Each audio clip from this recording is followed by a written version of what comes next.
The Indian monsoon has arrived. The Western Ghats, a chain of mountains that run along the west coast of India, are the first to receive this life-giving bounty. But the Ghats are greedy. They act as a dam for these rivers in the sky. The plentiful monsoon winds, thus blocked, empty their precious cargo of rain onto the mountains, creating a long rain shadow to the east. While the Western Ghats luxuriate in dense forests, the drier eastern plains and Deccan Plateau make do with what little they get. Here, the rain comes later and is more fitful. As a result, this vast plateau covering most of central peninsular India is a savanna.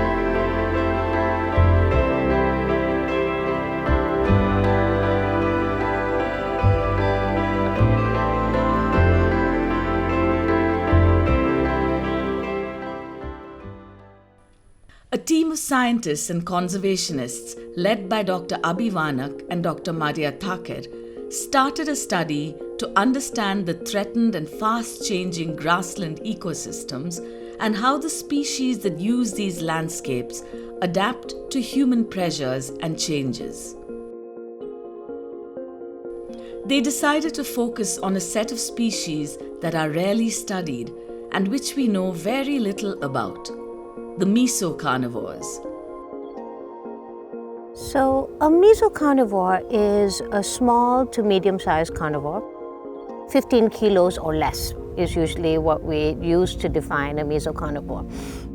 They fit in the food web right in the middle. And so usually people think of predators as tigers and leopards, and they're the top predators of an ecosystem. And they play fantastic roles in structuring what a food web does. But meso-carnivores, by being in between, actually play a really special role.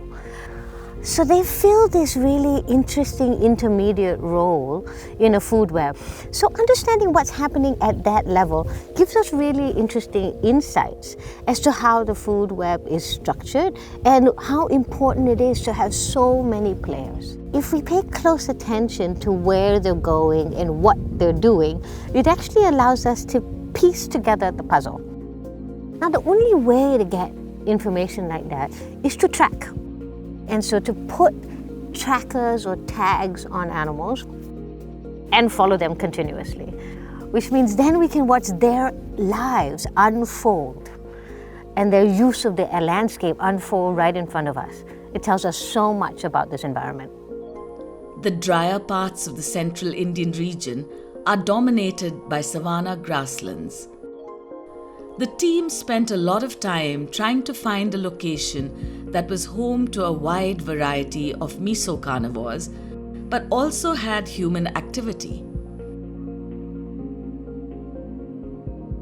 So we did a fairly large scale survey of savanna ecosystems because that's what I was particularly interested in studying.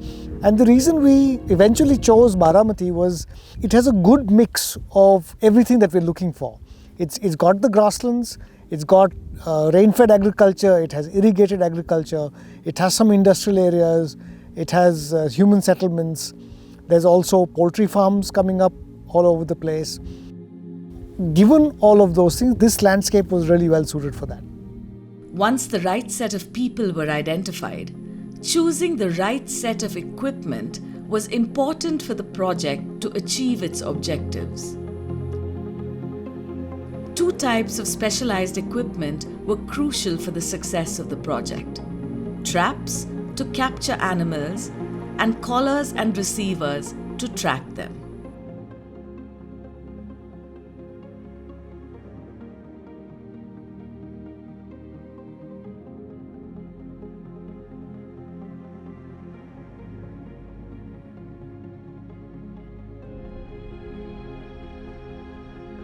तर animal कॅप्चरिंगसाठीची process जी सुरू होते ती basically sign सर्वेजवरनं होती की आम्ही पहिल्यांदा फील्डवरती जातो, science check करतो आणि त्या ठिकाणी जाऊन मग ट्रॅक प्लॉट तयार करतो. ट्रॅक प्लॉट म्हणजे काय, ते 1 मीटर बाय 1 मीटरचा एरिया क्लिअर करणे, त्याच्यावरती फाईन डस्ट टाकणे आणि तिथे एक ल्युअर असतं आमच्याकडे, एक बेसिकली एक केमिकल म्हणू शकतो आपण त्याला, की जे थोडंफार त्याच्यातनं दुर्गंधी निर्माण करतं. तर हे तिथे ठेवलं जातं. सुरुवातीचे 1-2 दिवस फक्त हीच प्रोसिजर फॉलो होते. साधारणपणे 3ऱ्या दिवशी आम्ही तिथे कॅमेरा ट्रॅप्स लावायला सुरुवात करतो, जे बेसिकली ऑटोमेटेड असतात, की जिथे समोर काही मोशन झाली, काही हालचाल झाली की तो कॅमेरा फोटो किंवा व्हिडिओ काढतो आणि मग आम्ही बघतो की काय प्रेझेन्स येत आहेत तिथे, कुठले कुठले ॲनिमल्स येत आहेत आणि मग ती प्रोसिजर आम्ही अजून 1-2 दिवस पुढे कंटिन्यू ठेवतो. त्याच्यानंतर हे त्याच्यामध्ये कन्फर्म होतं की साधारणपणे ॲनिमल्सची त्या ट्रॅक प्लॉटवरती येण्याची वेळ काय आहे आणि मग असे मल्टिपल ट्रॅक प्लॉट्स असतात एरियामध्ये आणि त्या टायमिंगवरनं आम्ही ठरवतो की सगळ्यात लवकर कुठल्या ट्रॅक प्लॉटवरती ॲनिमल येतो आहे. तर असे ट्रॅक प्लॉट्स निवडले जातात फक्त ॲनिमल ट्रॅपिंगसाठी ॲक्च्युअली. आणि मग तिकडे आम्ही जे ट्रॅप डिप्लॉय करतो, जे वेगवेगळ्या साईजेसचे स्पीशीज साईजप्रमाणे जे ठरलेले असतात ते ट्रॅप डिप्लॉय करून तिथे त्याला एक रेडिओ कॉलर लावतो बाजूला, ज्याच्याला एक मॅग्नेट असतं. जसं ॲनिमल त्याच्यामध्ये ट्रॅप होतो त्याच्या हालचालीनी झटापटीनी ते मॅग्नेट पुल होतं आणि आम्ही जिथे थांबलेलो असतो तिकडे आम्हाला त्याचा सिग्नलला सुरुवात होतं की आम्हाला कळतं ॲनिमल ट्रॅप झालेलं आहे. ॲनिमल ट्रॅप झाल्यानंतर त्याला साधारणपणे इंजेक्शन दिल्यापासून ते एक साधारणपणे 6 ते 7 मिनटामध्ये तो व्यवस्थितपणे बेशुद्ध अवस्थेत जातो. तिथून त्याला आम्ही उचलतो आणि आमच्या ऑपरेटिंग टेबलवरती आणतो. मग टेबलवरती आणल्यानंतर सगळ्यात पहिलं काम जे असतं ते म्हणजे कॉलर करणे, जे मेन पार्ट आहे आमचा. तर पहिल्यांदा कॉलर केली जातं सगळ्यात पहिल्यांदा. त्याच्यानंतर मग केलं जातं त्याचं ब्लड सॅम्पल घेतलं जातं आणि कंटिन्युअसली डॉक्टर आणि माझे असिस्टंट जे लोक असतात ते लोक त्याचा रेस्पायरेशन आणि बॉडी टेम्परेचरवरती मॉनिटर करत असतात की ॲनिमल व्यवस्थित आहे ना, काही प्रॉब्लेम नाही आहेत वगैरे, ह्या गोष्टींचं लक्ष दिलं जातं. आणि मग मॉर्फोमेट्रिक्स केलं, ज्याच्यामध्ये साधारणपणे पूर्ण शरीराची लांबी, शेपटीची लांबी, मागच्या पुढच्या पायांची लांबी, दात, त्याच्या जी स्कल साईज काय आहेत, म्हणजे मेजरमेंट, हेड मेजरमेंट आणि लेंथ वगैरे ह्या गोष्टी डिटेल्स घेतल्या जातात अगदी. आणि त्याचं सगळ्यात शेवटी वजन केलं जातं की त्याचं पूर्णपणे बॉडी वेट किती होतं. हे घेतल्यानंतर ॲनिमल रिकवर होईपर्यंत साधारणपणे एक 20 ते 25 मिनटाचा कालावधी जातो, ज्याला आम्ही थोडा वेळ कव्हर करून ठेवतो. आणि टोटल ॲनेस्थेशिया इफेक्ट संपल्यानंतर तो व्यवस्थित रिकवर झाल्याची खात्री पटली की मग आम्ही त्याला रिलीज करतो. 4 years into the project, the team had deployed camera traps at hundreds of locations. At several sites, they had a surprise visitor, the striped hyena. Being scavengers, they were seen at carcasses and poultry waste. Soon, dens and resting sites were found. The striped hyenas were not just transient visitors, but permanent residents. You know, once we started working this landscape and we said, oh my God, there are also hyenas here. We said we have to figure out what's going on with them.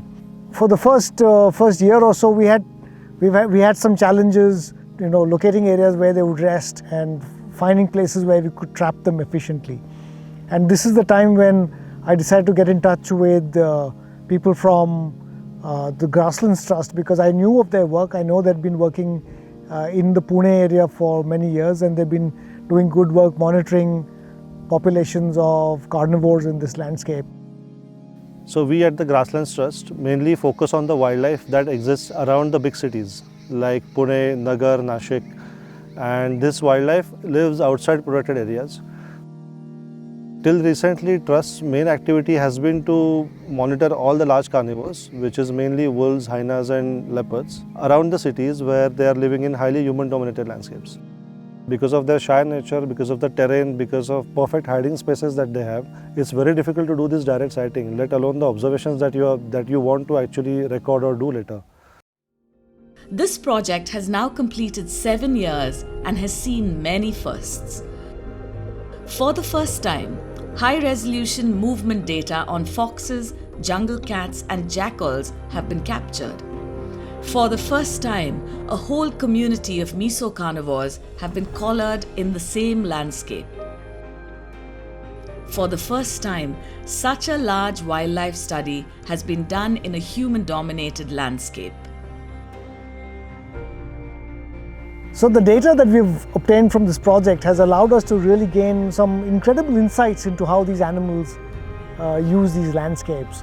We published a paper recently. Anjan Katna was the lead author on this. He's a PhD student on this project.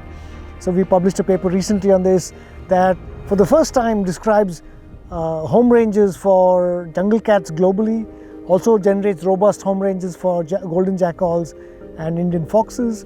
And what we found is that Indian foxes, as expected, are grassland specialists. They for all their activities and over all seasons are found mainly in grassland. That's the main habitat that they use. They avoid all the other human modified landscapes.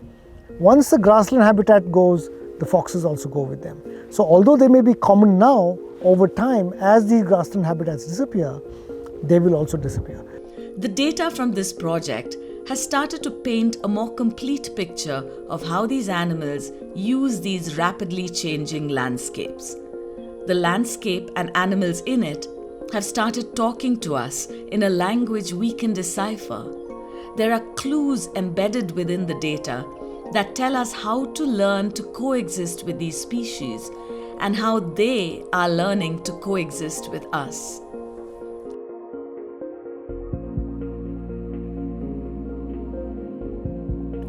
Conservation in India has had a very narrow focus, with most efforts restricted to a few protected areas. But about 70% of the wildlife in India lives outside these protected areas. Grasslands cover over 15% of geographical land in India. But this huge landmass is barely represented in the protected area map.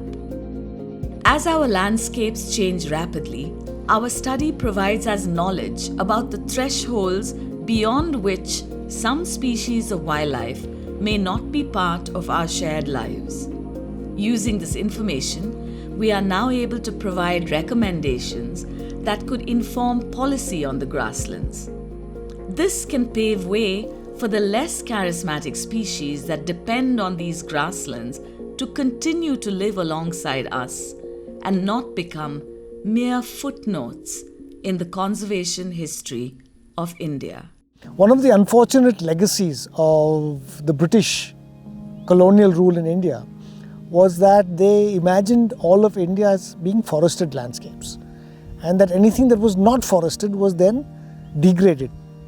So unfortunately, they considered most of the natural savanna grasslands in India to be not important from a forestry perspective. We have large tracts of savanna grasslands. Now these savanna grasslands are fairly similar to what you see in other parts of the world, including in Africa or in Australia. There's a reason to call it the correct name, because by calling it a forest, you assume that there should be trees in it, because that's what people's imagination of a forest is. So if you don't see trees, then it's degraded. Okay, that means the trees have all been cut down and removed. So what should we do? We should plant trees back in here, right? But no, that's a ecologically incorrect view of this landscape, because these areas occur in a climatic zone that never naturally supported forests, and some of these areas have been this way for millions of years. They're not new, but unfortunately, grasslands in India are treated as what's called wastelands. So there's an official government policy that treats most grasslands or most savanna ecosystems in India as wastelands. And the government's policy is to then convert these wastelands to more productive uses.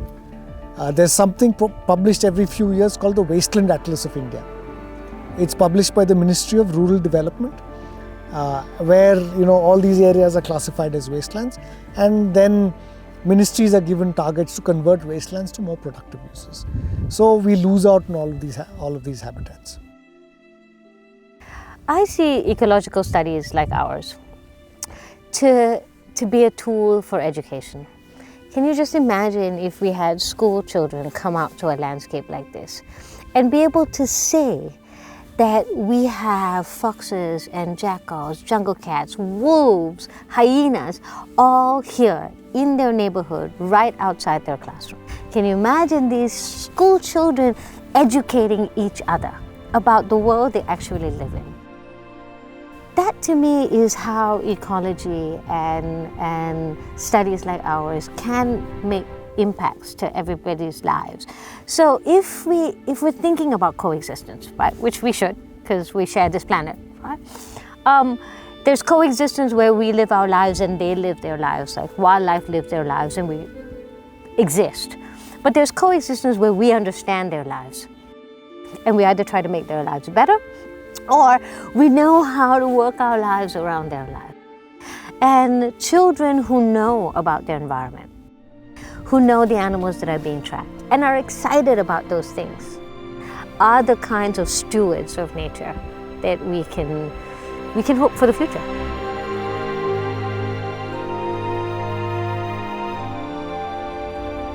The future of conservation in India depends on us rediscovering our ability to live with wildlife, just as wild animals are learning to live with us.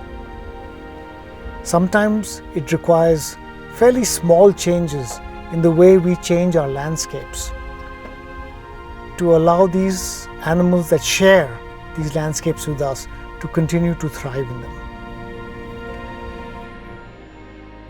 Every large city in India has wildlife, sometimes half an hour, sometimes 1 hour away from its borders.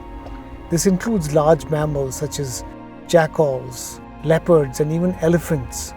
They're in their own backyard. They are learning to live with humans.